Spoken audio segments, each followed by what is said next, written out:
Hi guys, welcome back to Her Launch Story. We are on episode 4 today, and we are really excited because we are joined by Terry, who is all the way from South Africa. So, Amy, over to you to give a little bit more of an introduction about Terry. Yes, so we are on Zoom today because Terry's dialing in all the way from SA.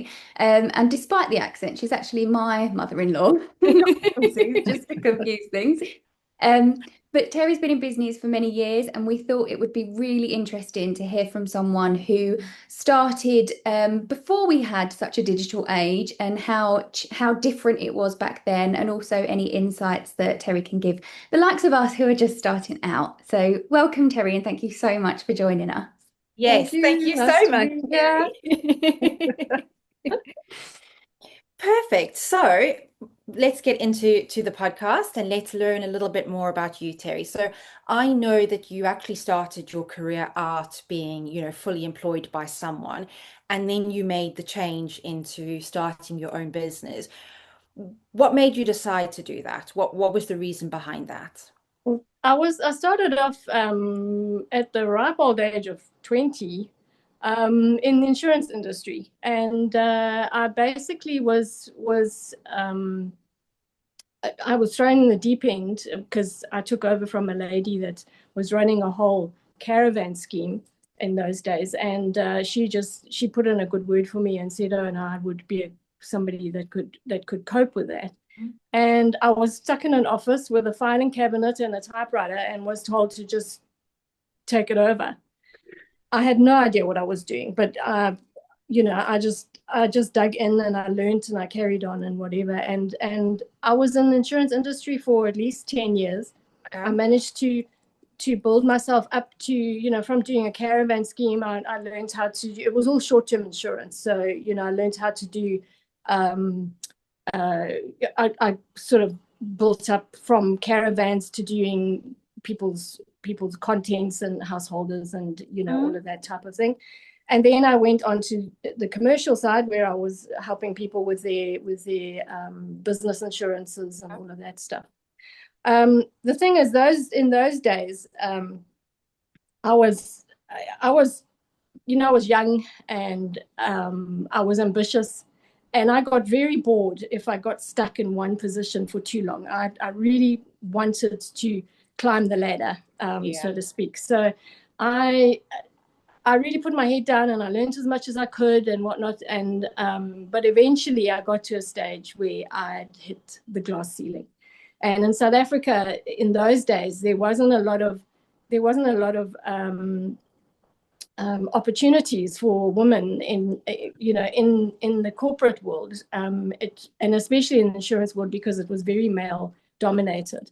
Mm. And no matter how much I tried and how much work I put in or extra work I put in, I saw people, young guys, coming up the ranks, and they were getting promoted over me. And no matter how much, because they kind of looked at women as PAs or secretaries or filing clerks or receptionists in that in those days. So eventually I just said to them, okay, I'm done with the politics. I'm done with whatever this is. I think I'm going to open my own insurance brokerage. Okay. And I was kind of toying with the idea, but then I got so fed up with the insurance industry, and I wanted to change. I wanted to change something and whatever. And I even had it because it kind of got out that I was wanting to move and open my own brokerage and whatever.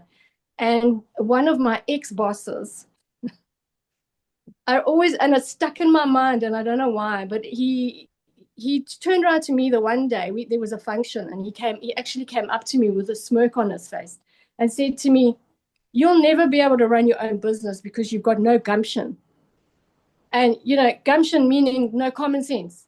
And I looked at him and I thought to myself, how can you say that to me? And I think, in a way he did me a favor because he Oh pushed goodness, me. yeah. Yeah, he pushed me into proving him wrong because, I thought to myself, you know, how can you say that to me? You're telling me that I'm never going to make it in any business on my own. so then it wasn't long after that I actually then decided, okay, I'm done.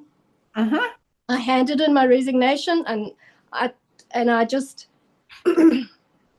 oh no, wait, before I did that, I was like trying to think, what business am I going to go into, because I actually want to get out of the insurance industry because I feel like I'm in a rut. So I was trying to work out whatever, and then the one day I was sitting, I was a member of an insurance brokers council, and I used to do a newsletter for them. So I was busy on my computer, on Word, doing a newsletter and putting in the pictures and the graphics and whatnot and whatnot. And I was sitting there and I thought to myself, I wish I could do this all the time because I really enjoyed it. And then the light bulb came on and I was like, why don't I open my own graphic design business? So then I went in and I handed in my resignation. My boss was shocked. He like, it came out of nowhere. He's like, why, what's going on? Why? And I said to him, I've hit the glass ceiling. I'm not getting promoted. I'm never going to be a manager. I'm never going to be above what I'm getting paid for, let alone how much work I'm putting in here. So and if I put in that amount of work in my own business, I'm going to make, how much money am I going to make? And it's going to be my money. It's not going to be yours, So and you're following your own passion and your own dream, yes, which is also so rewarding. yeah, for sure. So then I the first months after I'd left, I got my salary, my final corporate salary, right? And I'm in my little office. I had my office and my computer, and I started working on everything and doing. And I'd approached a few of my insurance clients to start off with, because that was how I started building my client base. And some of them were like, "Oh no, this is insurance, Terry. How does she know how to do graphic design?" It was like they just couldn't like gel the two together. So then I said to them, oh, do you need business cards, or do you need logo design, or do you need some tweaks, or we want to freshen up your logo and that kind of thing. And some of them believed in me, and then they gave me some business. But then the end of the month came, and I hit this brick wall, because now no money. I had a few little bits and pieces that were coming in from the few jobs that I'd done in the first month, but this brick wall hit me, and I thought to myself, "Oh my word, what have I done?" Yep. And I very nearly turned tail. In fact, I looked at a few jobs to go back, but then I thought to myself, you know what, you're going backwards by doing that. Just stick it out and see where it goes. And I did, and thank goodness I did, because I've never looked back since then. And then my graphic design business turned into a sign business, where I was doing signs and stickers and vehicle decals and whatnot. And then it turned into a website design business. So now we flying with the websites. So which has been amazing. Yeah. And I mean, I think, both Amy and I can definitely relate to that moment where you think, oh my God, have I made a mistake? What Yes. have I done? Yeah. I think it's a rite of passage. Yeah. Because it's such a culture shock when you suddenly, and also, I mean, I moved out of a corporate business into my own little business, which was, if you look at it, it's almost on the other side of the wall, because in corporate you kind of protected. And then I was suddenly now out on my own, like a floundering fish, trying to find my feet and find my place and get my business off the ground in a completely different business, completely different industry. And that was a shock for me, but yeah, it's worth it. So when you went from graphic design, so I didn't realize, I thought you went straight from insurance to signage. So there was obviously that graphic design middle. Was that quite a natural shift to then doing the signage business, or was that a separate thing from you? Well, I had to learn how to, because there's a whole different way of designing for from graphic design, like your business cards and logos.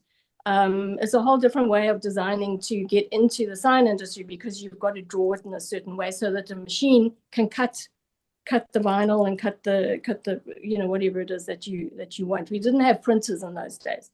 It was colored vinyl you put into a machine, and it has a little blade and it cuts it. You don't just put it in a machine and press a button and then the beautiful thing prints out. Printing stuff on vinyl was not non-existent in those days. So yeah.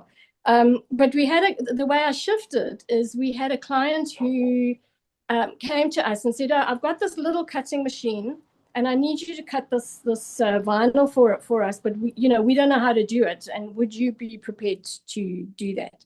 And that's when we looked at that, and then we started using his machine, and then eventually he said, no, he's moving overseas, and he took his machine away. So I went and bought my own machine, and then I bought a bigger one, and then I bought a proper printer. So we had, we managed to get into the signage industry from there.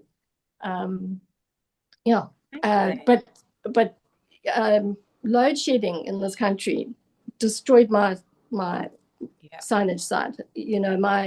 My machine kept breaking, the head kept going because the load shedding was killing it. So I eventually said, I'm done.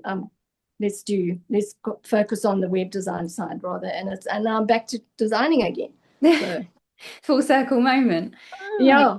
When you weren't just learning about running a business, you were learning all these new technical skills as well. You were literally starting from scratch. Yeah, when I moved from insurance to graphic design, I didn't know how to do graphic design. I only knew how to sort of copy and paste stuff onto Word. So from there, self-taught Corel Draw, which is a graphic design program, I learned how to design from there in using Corel Draw.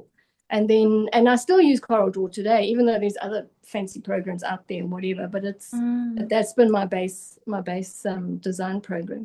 Because Kelsey and I have spoken about the fact that we've found it such a learning curve, but we're still doing the same jobs technically that we've always done. We're just now doing it for ourselves. So going into something that's so brand new and so different must be terrifying.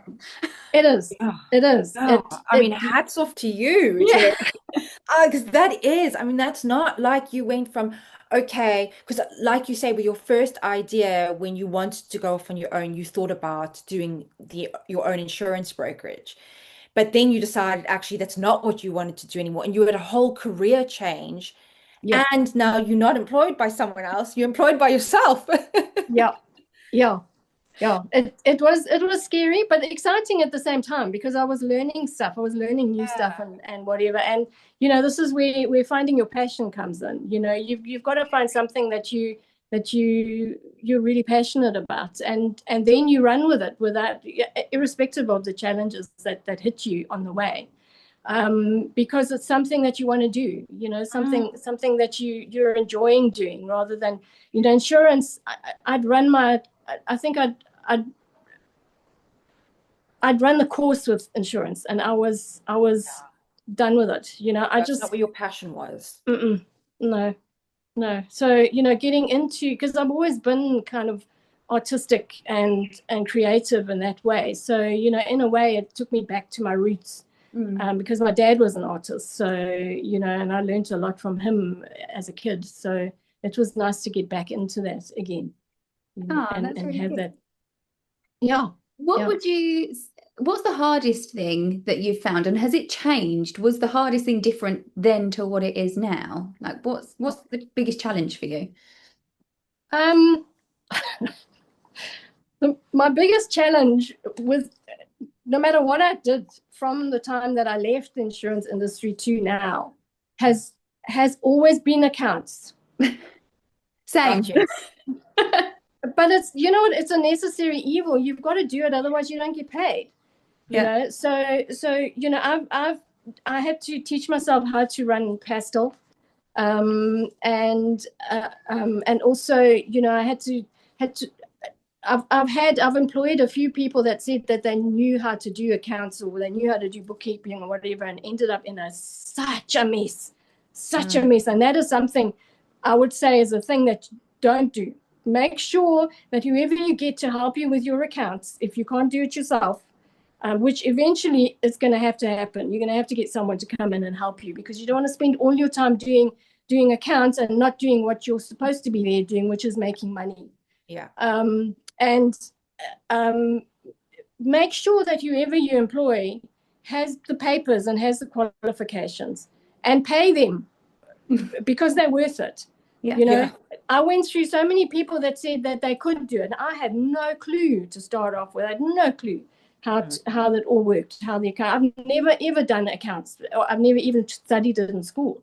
And insurance, I was a broker. You know, I didn't have anything to do with the accounts department whatsoever. You know, it was like, the invoicing was automated. I didn't have anything to do with that side of it whatsoever. But now all of a sudden I had to learn that. And that has been the hardest thing for me, because it's just not something I'm interested in. Yeah. But it's a necessary evil, because you have to have that. And, you know, also you end up with the tax man breathing down your neck. And when you're trying to do it on your own and you don't understand what you're doing, it's a nightmare, man. Absolute nightmare. Yeah, I mean, I was wearing my laptop just a couple of months ago because of a VAT return, and I don't even I've got an accountant who does my VAT returns, but just compiling all of the information to send them, it was, I was pulling my hair out then as well. So I'm right with you. No, that's what I say. Rather, that's the problem.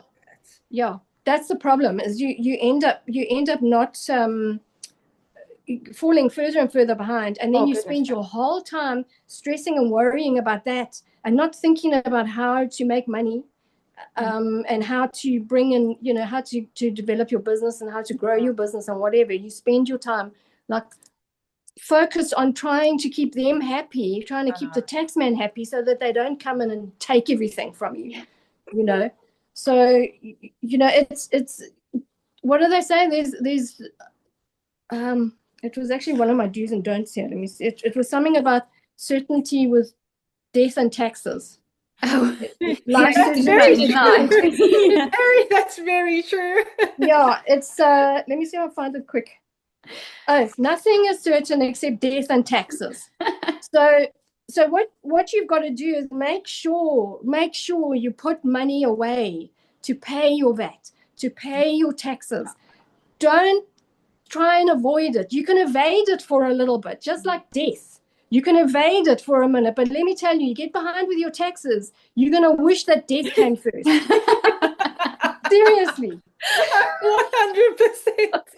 I think that's I speak from experience. Flipping do it. Love that. That is so true. I'm quite good with putting money away, but if I ever had any doubt, I'm just going to remember wise words of Terry. So thank you for that. So we've spoken actually quite a bit about this whole digital world and how things have changed, and, you know, how did you go about getting clients all those years ago? What was your strategy, and how has that changed to now? We had, you know, initially we didn't have anything like you've got now. I mean, you've got social media and you've got email and you've got, I mean, there was like nothing really from a that point of view. That in fact, you know, I mean, we used to watch movies in those days. We used to watch sci-fi movies where they had that type of thing, you know, like I mentioned a while ago, is that, you know, now we can talk to each other like this. This is so amazing. And this is stuff that they had on sci-fi movies when I was young. And it was like, no, that'll never happen. That's just something that's been made up. And here we are now. But we started off with the way that the marketing was, a lot of it was word of mouth, which even today is a good thing. You know, that's definitely the top way of getting, mainly because word of mouth, you're 3/4 of the way into securing your client like that, because and the only reason for that is because there's trust there now. You've got over that trust, you know, as opposed to cold calling or trying to get people to sort of sign up with you that don't know you or whatever. They don't trust you. They don't know where you came from. You know, they it's like asking them to take a leap of faith, but they're too busy. They can't be bothered. You know, that kind of thing. And, you know, like one of the things that they used to do in those days was cold calling. And, like either on the phone or you'd go knocking on doors and that kind of thing. I flipping avoided that like the plague. That is just something that I refused to do. I wouldn't do it. So my way of doing it was to, I found out that you could if you printed a whole lot of flyers and put them in batches, you could go and drop them off at the post offices and they would put them into everybody's post boxes. And that worked really well for me, because then I didn't have to approach people. People then approached me because they got my flyer. They could keep the flyer somewhere, and then maybe, I remember I got a flyer about that, and then they'll pick it up, and then they'll call you maybe 6 months later, that kind of thing. The other way we started off with snail mail, with you'd send letters and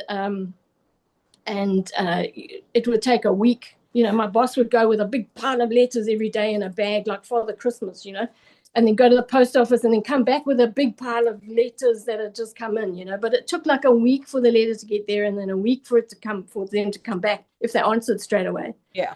We had phones, but because it was insurance industry, everything had to be in writing. And so he used to come in the morning with this big bag of envelopes and dump it on the receptionist's table, and she was armed with this letter opener, and she'd sit and open up all these letters and then sort them into whose departments, and then we'd get like a big pile on everybody's desk, and then you sit with your manual typewriter typing out. No Tipex was allowed. If you make a mistake, retype it, typing it out or whatever. But snail mail was really slow, but I'll give you one thing. We had no spam in those days. So, yeah, no spam. It was amazing. We get a letter that was a letter, not like just rubbish that we had to sort through, go through like you do with your emails now. Yeah. Unsubscribe. Yeah. Also, another thing that I remember the other day is like we used to pay. Everything was paid with checks. Do you remember what checks are? Yes. I do have a checkbook still. I've probably used about 3 checks in about 6 years, but yes, yeah, no, everything was paid by check. And I actually remember the one lady, the one receptionist who was in charge of opening envelopes, whatever. She got into so much trouble because there was a big check and it was made out to cash that she didn't see in the envelope, and she threw it away. My boss was livid. So yeah, so that was one of the things. And then we went. I got off the subject now. Then word of mouth, and then we also did newspaper adverts, and then we had the Yellow Pages, which was a big thick book of where people put their little adverts in. They were only tiny little adverts, but that was our sort of World Wide Web in those days. Well, not even world, sort of region wide web in those days. So if you had your advert in the Yellow Pages, then people could find you.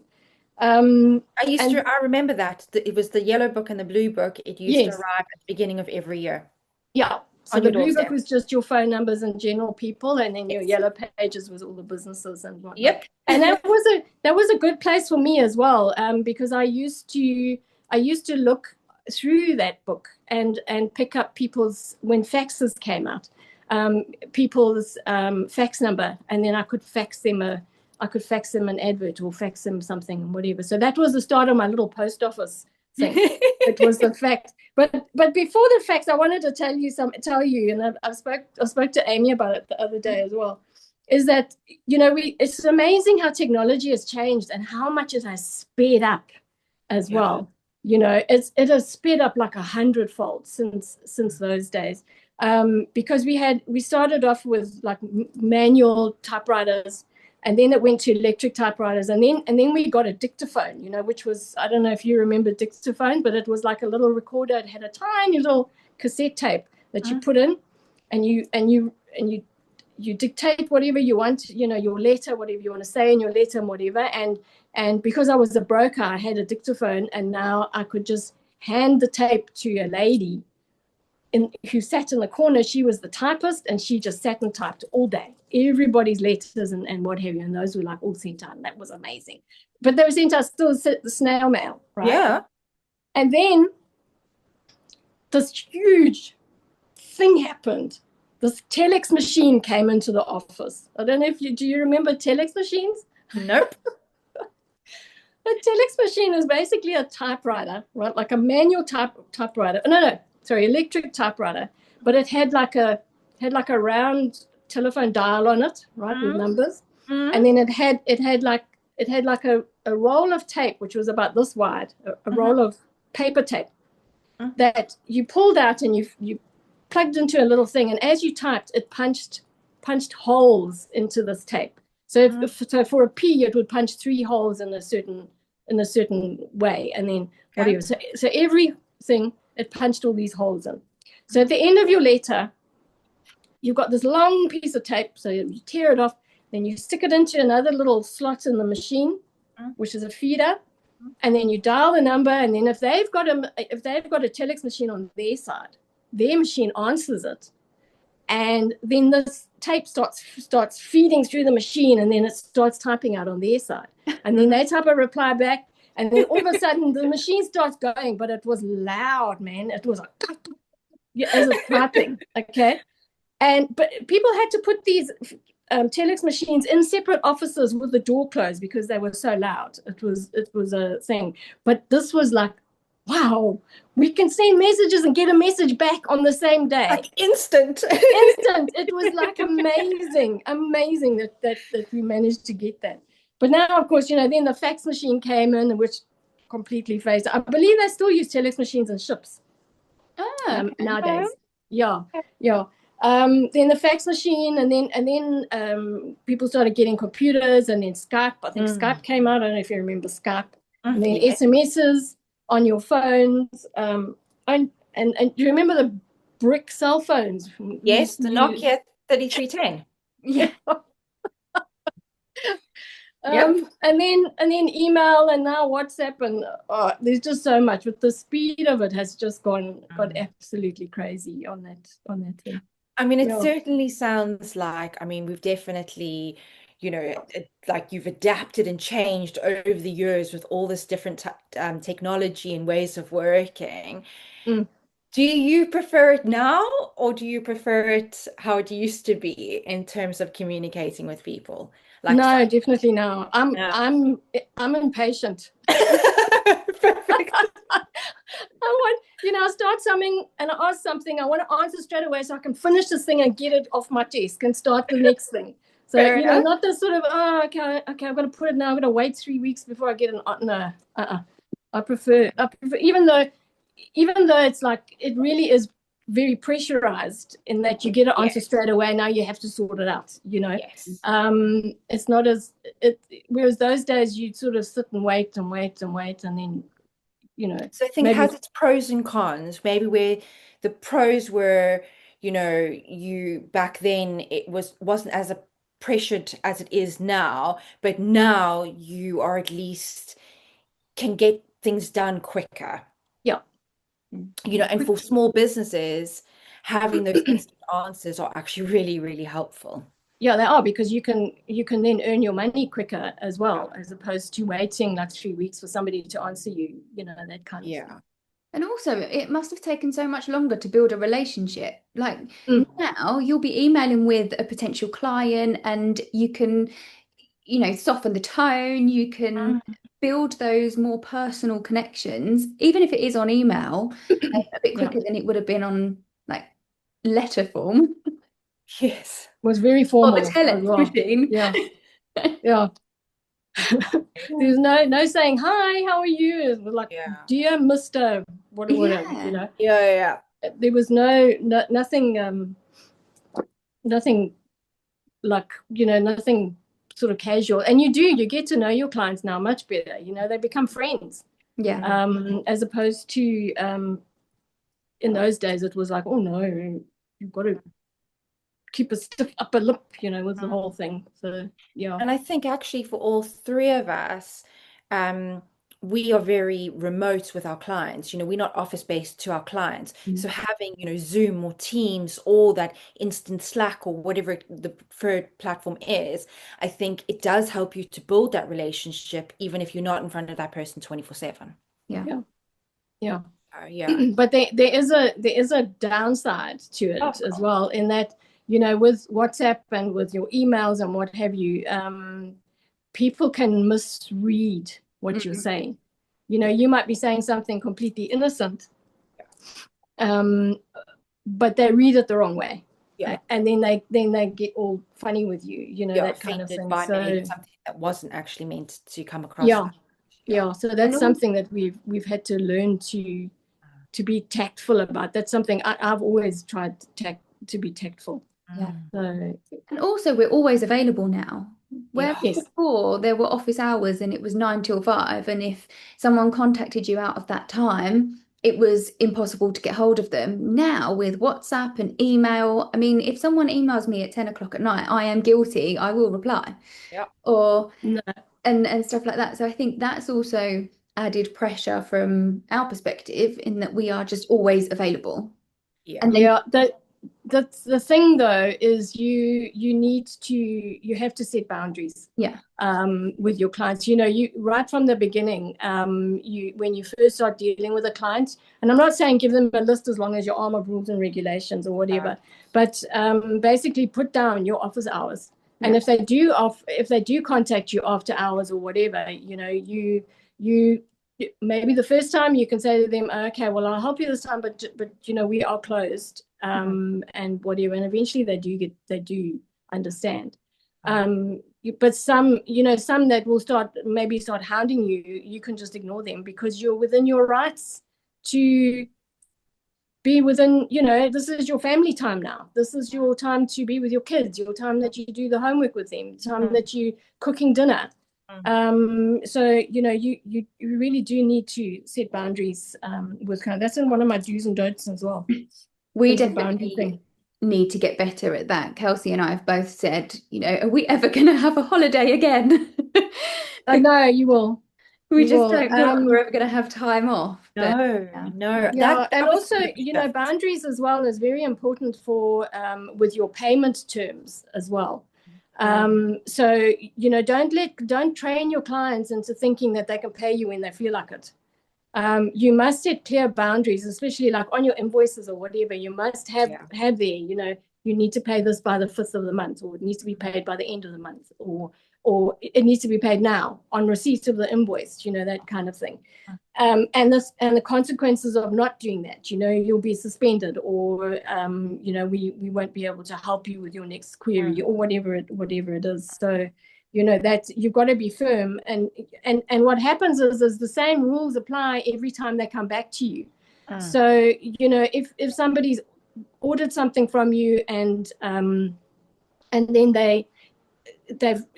they've kind of sort of fudged on paying you on time, and they've paid you a week later, or half a month later, or whatever, because you didn't say anything, or because you let it slide, they then think, oh, okay, well, that's fine. Next month we'll do the same. And then it just gets further and further. And eventually they're like 3 months and 5 months behind. And then now you're sort of sitting there thinking, oh no, I need my money. I have to turn you off, or I have to do something. Sorry, there's a mosquito. Yeah. So, and then the other thing is if you don't, sorry, I'm just reading my notes. That is something, though, that I have spoken to other people about, where they've got into that cycle, and founders I've spoken to have said, we've got clients that haven't paid us for 4 or 5 months, and it's the longer it goes on, the harder it is to chase, and the less likely you're actually going to get the money. Yeah. But you have to nip that in the bud. Seriously, you can't have clients getting away with that, because they'll just carry on doing it. If they can get away with not paying you for 5 months, hey, that's their bonus, But with any relationship, you should start out how you mean to carry on. I think that is so important. Yeah, for sure. It sets really good boundaries for you. It sets boundaries for your clients, and it manages all expectations. There's no blurred lines. It's, this is how I work. This is how I want to, have this relationship, etc., etc. Yeah. The other thing you need to set boundaries on as well is that if clients come along and they set an unrealistic deadline, or have unrealistic expectations, and you need to, right from the beginning, say to them, listen, this is not doable, or it's doable, but I have to have this much time to do it. Because don't risk your business's integrity on someone like that. Be prepared to walk away, because somebody, you know, those clients don't know what goes into the business. I mean, like with the sign business, my main thing is people think that, you know, oh, I need the sticker or I need the sign or whatever, and they think, okay, turn the tap on, here you are.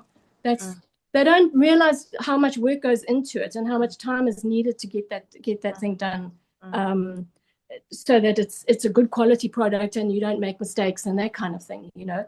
So those jobs, if you take them on because you're trying to people please with the client, now you're trying to people please, it always ends up coming back and biting you in the rear, because you're going to make a mistake, something's going to go wrong, and now you're rushing it, you're trying to get that job out fast because their deadline is now, they have to have it, and you get stressed out, and then, you know, you'll end up giving them something that they're not happy with, and then they'll go around telling everybody, oh, don't use those people because they do a bad job. So, you know, unrealistic, you have to set boundaries with that. If it's unrealistic and you think that you're not going to be able to do it, you must tell them straight away, listen, this deadline is too tight for me, I'm afraid I have to decline. You know, respectfully decline the job, because I don't think. And then they go away, and then they'll go and bash somebody else's reputation rather than yours. You know. No, no. That's something that I find particularly difficult, because we're a service business, and I want the relationship to be with my clients that they feel like they're our only client, basically. So we become an extension of their team. So when they ask for something, that's a conversation I find really difficult to say, I can't get this done because, and most of the time it's because I've got other projects on, or I'm working with other clients and stuff like that. And that's a conversation I find really hard to set those boundaries. But have you tried? Have you done that? Not very successfully, but I've tried. People pleasing. The thing is, you know what, in most cases, if I found that as well when I started setting boundaries and also stopped the people pleasing thing, you know. What I did was I found that you set the boundary. You say to them, okay, listen, you know, I really value your business. I'm very happy to do you know that I'm always happy to do anything for you or whatever, but this is just not going to work for me because your deadline is too tight for me, or I'm not going to be able to do this now, but I can do it here. I can slot you in on this, in this thing or whatever. Most of the time, that deadline is only because he wants to get it done because he wants to go away for the weekend. You know, I'm telling you, most of the time it's something small, but he's rushing you because he wants to get it off his desk so that he can go and have a nice holiday, or so that he can go and, you know, go out to dinner with his mates or whatever, you know. So you need to and they will respect you for it as well. You know, that's another thing, is like they'll still come back to you. They're not going to run around and tell everybody, oh no, don't deal with them because you know, they won't do the work for you, you know, unless you forgot what I was going to say. They're not going to go around and bash your reputation just because you've been honest with them. Yeah. And you're right, there is that that level of respect that your client will have for you if you're completely open and transparent about, For sure, you know, if you can do it now, if you need to do it later, they will actually appreciate that. So I do agree with that. So yeah.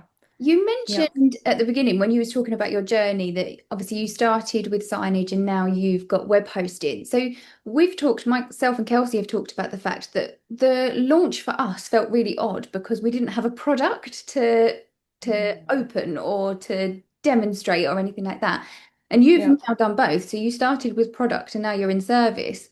What differences have you noticed in terms of running the business, and do you have a preference over them? I prefer the service. Okay. Because, you know, there's way less pressure than with product. Product, you have to have it done by a specific deadline. You're always running to deadlines with product, and also you've got to be so careful to make sure that everything is comes out properly, make sure that your product is good, and make sure that the packaging is done right, and make sure that it gets to the client on time and that kind of thing. Whereas service, you can go in and change something. If it's not quite right, you can go in and tweak it. You can go in and do whatever. You're still working to deadlines, but it's not as bad as a deadline with a product. As a deadline with service, you can go in and change it. But product, you spend half your time stressing that that something's wrong with the product, or that something has gone wrong, and now you're right up against your deadline. What do you do? Trying to juggle the time and the quality of your product. So yeah. Do you find it easier to build relationships with the service business? Oh, for sure. Product? Yeah. Although, no, I think actually with the product is better because I see them. The client comes to collect their thing, and then you create a sort of friendship. I mean, I've got clients which I've still got now that I've had for 35 years. So, and the thing is, it depends on. You've got to love your clients. I mean, after all, they want to give you their money. So, you just love your clients, and the love comes back, and the loyalty comes back as well. So they stick around. So I think the product side, unless you're bulk producing something like something for a grocery store or whatever, where you don't meet the clients. I haven't been in that industry. Mine's been very, very personalized, and I've built up friendships with all my clients.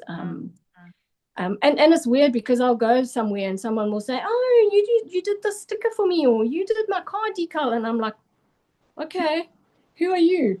Because I've kind of forgotten who they are. But they remember you because you treated them with kindness. You treated them with compassion and love, and made them feel special as well.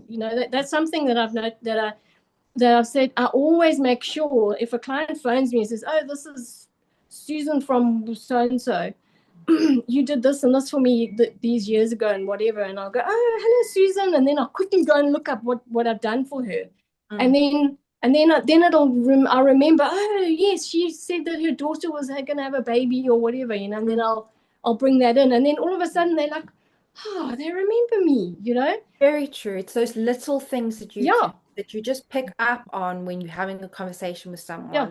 And when you remember it, it leaves such an everlasting impression on them. Yes. And it creates a relationship that they're not just a number, that they're actually a human being, and you care about what they're saying. Yeah. And that you interested. Yeah. Yeah. So obviously I've been very lucky because you've been giving me advice over the last year anyway. But what would you, to people starting out, what would you advise them? Like probably some of the stuff you've already said to me, but what's the biggest piece of advice you would give to someone? Okay, well, if somebody, I wanted to tell you as well how we expanded into other countries. Okay, yeah. Okay. Yeah, because we started off just here, it was just us and whatever, and then one of our clients said, this is the website side. One of our clients said that he was moving to the UK, and what he did, what we were doing for him is he was sending us his clients for us to do their websites for them. And then he said he was moving to the UK, and then he moved there, and then he started sending us UK clients. And what we did was we paid him a spotter's fee. So every time we got a website, we paid him a spotter's fee. And our websites or our client base grew in the UK. And from there, we had somebody moving to Australia and then also New Zealand, and the same thing happened. We basically built up our website portfolio. So now instead of just South Africa, we've expanded. The only place we haven't expanded is America for some strange reason. Okay. So I don't know if really nice that you get to work with such a diverse and array of people from all walks of life. Yeah. And I think that's also quite nice. And it shows the success of your business that you have been able to move beyond your own borders. Yes. Yeah, because that is something that I think some people find is very, very hard. But it was really through the motivation of offering that guy a spotter's fee, and then he thought, oh, okay, I'm new in the country, I don't have a lot of money because I'm just starting out and whatever. This will be a nice way of getting some income in. And then he moved he told his clients to get hold of us, and we helped them with their website, and then they word of mouth then started taking over from there because they told their friends and they came. And also the draw for them to come to us as opposed to somebody in the UK is our exchange rate was so low, that was so weak that our prices were way cheaper than what they would pay in the UK, but they'd get the same sort of service and also, you know, being internet and being able to talk to them on WhatsApp and on email and whatever has been an amazing development. So it's just opened the world up for us on that. Goes back to what you said about word of mouth and referrals and stuff like that, and how important that is. It's very important. Very. I mean, even through from when I was 20, word of mouth has been the main way of us getting business. And also, you know, I found the word of mouth clients are way more loyal than ones that you might have picked up from a cold call. Because they don't feel. You're right, it's that trust element because you've been referred to by someone who already trusts you. Yeah. That's actually a really good way of putting it, that's already now taken care of because you've been recommended. Yeah. And then going back to your question, advice for new people starting their business. My heart sings when somebody says, I'm sick of working for a boss. I want to start my own business. I'm like, hallelujah, you've seen the light. It's the best thing you can do for yourself, but it's also the flipping scariest leap of faith you can make. Because as I said earlier, you know, you take that leap of faith and you think, okay, I'm doing this, I'm getting there and whatever, and then you hit that brick wall. And the first thing you want to do is just run and run back to what it is. But in order to keep going so that you don't go back to what you were doing before, find something that you are passionate about. You know, think about things that you really enjoy. You know, somebody might enjoy sewing. Somebody might enjoy reading books. Someone might enjoy gardening. Go and build a business around that, around what you are passionate about. Because once you find your passion, then your purpose will just follow immediately after that, and then you're going, and then every day that you're going into work, it's not a slog, it's not a chore. It's like, because it's your passion, because you've got your purpose now, you are every day is like a holiday. Every day it's not a job. It's not, I'm going to a job. You know, I'm going to a job. It's just every day I'm doing something that I really love, you know, something that I enjoy. And that comes out in you and passes on to your clients, because they will pick up on that love, and they will pick up on that excitement.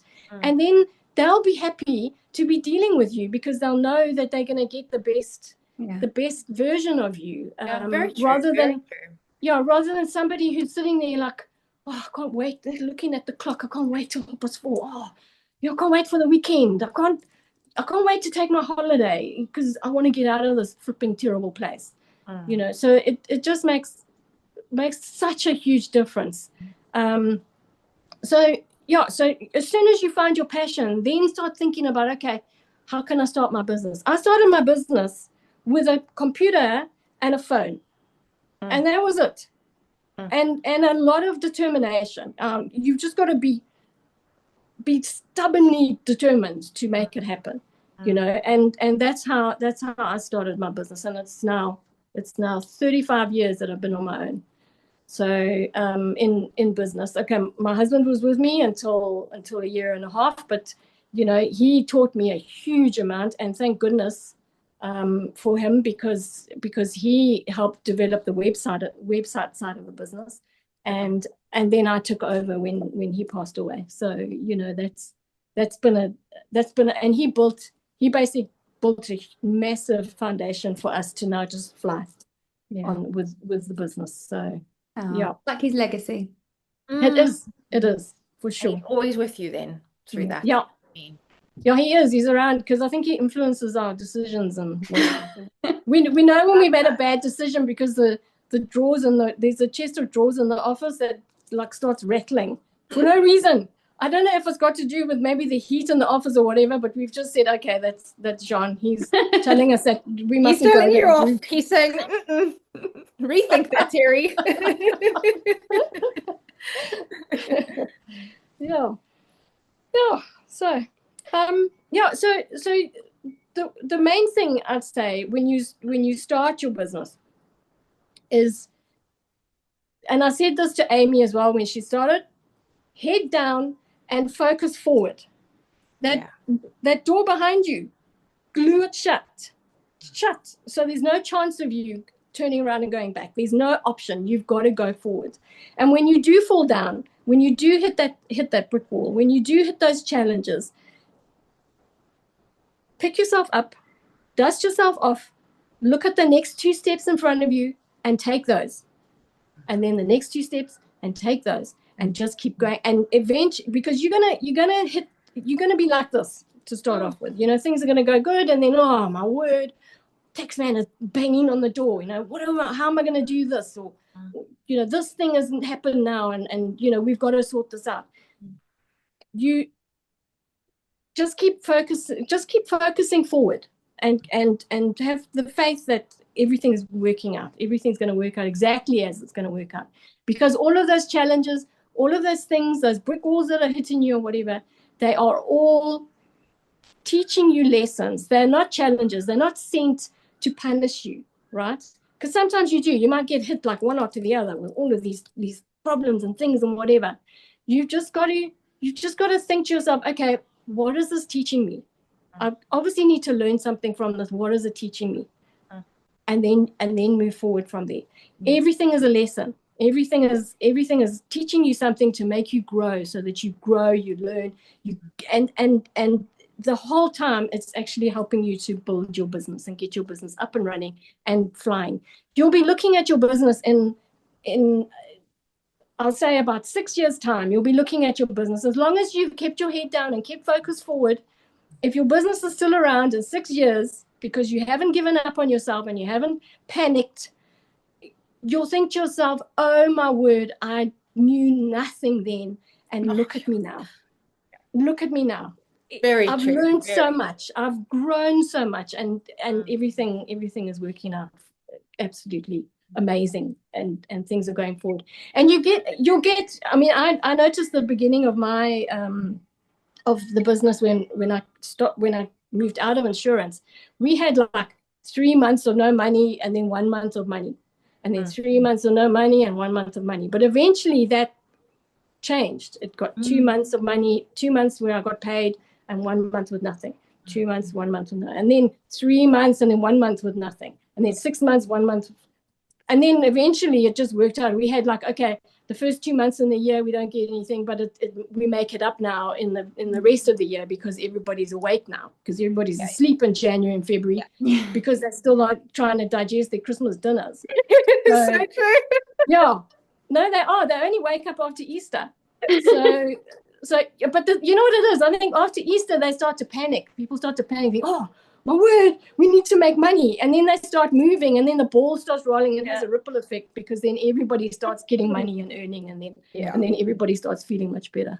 Very true. Very true. Yeah, I think that's beautiful advice. I think a lot of people will definitely appreciate that, and I think can also relate to it. So thank you so much for joining the podcast, Terry, and sharing all your wisdom with us. It was that's not all. I've got a whole nother podcast for you if you want to know. So then we have to have you back in season 2. Yeah, and that advice is so important. It's certainly something that I have kept with me since you said it to me at the beginning. Just keep your head down, keep going forward.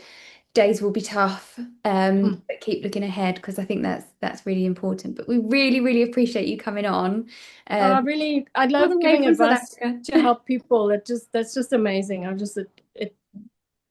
It's amazing. I just love it. Yeah, to also get to pass on your, wisdom and the things that you've learned and the things that you maybe wish someone had told you earlier.